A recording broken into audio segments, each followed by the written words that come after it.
చిత్తూరు జిల్లా కుప్పం మండలంలో ఏనుగులు బీభత్సం సృష్టించాయి. వసపాడు, నడుమూరు, గోనుగూరు గ్రామాల్లో సంచరిస్తూ పంట పొలాలను ధ్వంసం చేశాయి. పనసనాడులో ఓ రైతుకి చెందిన టమాటా పంటను తొక్కేసి నాశనం చేశాయి. ఏనుగుల బెడద నుంచి కాపాడాలంటూ రైతులు విజ్ఞప్తి చేస్తున్నారు.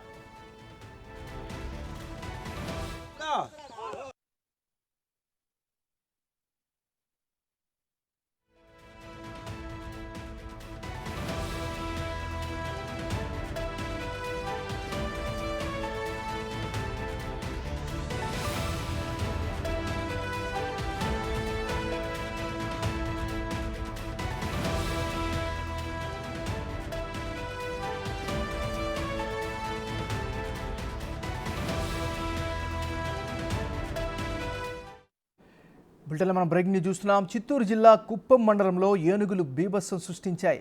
వసనాడు, నడుమూరు, గోనుగూరు గ్రామాల్లో సంచరిస్తూ పంట పొలాలను ధ్వంసం చేశాయి. ఇక ఇదే అంశానికి సంబంధించి మరింత తాజా సమాచారాన్ని మా రిపోర్టర్ దామోదర్ అందిస్తారు. దామోదర్, చెప్పండి, ప్రస్తుతం ఏనుగులు ఎక్కడున్నాయి? ఫారెస్ట్ అధికారుల వెర్షన్ ఏంటి? ఎంఎన్ఆర్ కుప్పం నియోజకవర్గంలోని కౌండిన్య అభయారణ్య నుంచి పెద్ద ఎత్తున ఏనుగులు సరిహద్దు మండలాల్లోని గ్రామాల్లోకి చొచ్చుకొని వస్తున్న పరిస్థితి.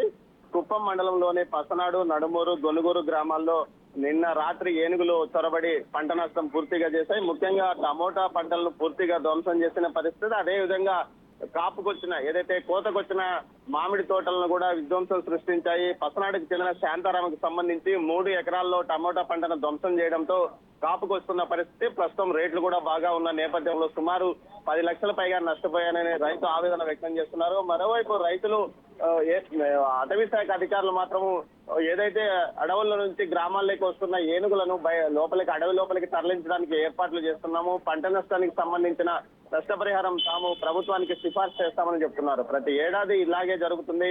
గత సంవత్సరం ఏకంగా 9 మందిని పైగా ఏనుగులు తొక్కి చంపాయంటే పరిస్థితిని అర్థం చేసుకోవచ్చు. కౌండిన్య అభయారణ్యం విస్తరించున్న అటు పలంనేరు ఏదైతే కుప్పం నియోజకవర్గాల పరిధిలో ఏనుగులు తమిళనాడు ప్రాంతం నుంచి పెద్ద ఎత్తున ఇటువైపు రావడము, ఈ ప్రాంతాల్లో పంటను నష్టం చేపట్టడం జరుగుతుంది. సోలార్ ఫెన్సింగ్ తో ఏర్పాటు చేసినప్పటికీ కొన్ని చోట్ల ఏదైతే ఈ స్మగ్లర్లు ఏదైతే సారాయి తయారు చేసేవారు దాన్ని ధ్వంసం చేసి అడవి లోపలికి వెళ్లి సారాయి తయారు చేస్తుండడంతో ఆ ఏనుగులు బయటకు వస్తున్న పరిస్థితి.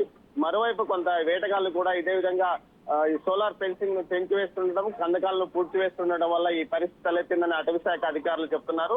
అంటే క్వాలిటీ సరిగా లేకపోవడమైన ఫెన్సింగ్ వేయడం వల్ల ఈ పరిస్థితి తలెత్తిందని కూడా రైతులు అంటున్నారు. మొత్తం మీద ఈ పరిస్థితికి శాశ్వత పరిష్కారం చూపించాలని రైతులు కోరుకుంటున్న పరిస్థితి ఏర్పడింది. ప్రతి ఏడాది వేసవి సీజన్ లో మరింత పెద్ద ఎత్తున ఏనుగులు గ్రామాల్లోకి రావడము, అడవుల్లో తగిన తాగునీరు లభ్యం కాకపోవడంతోనే ఈ పరిస్థితి తలెత్తిందని అంటున్నారు ఎంఎన్ఆర్. Thank you Damodar.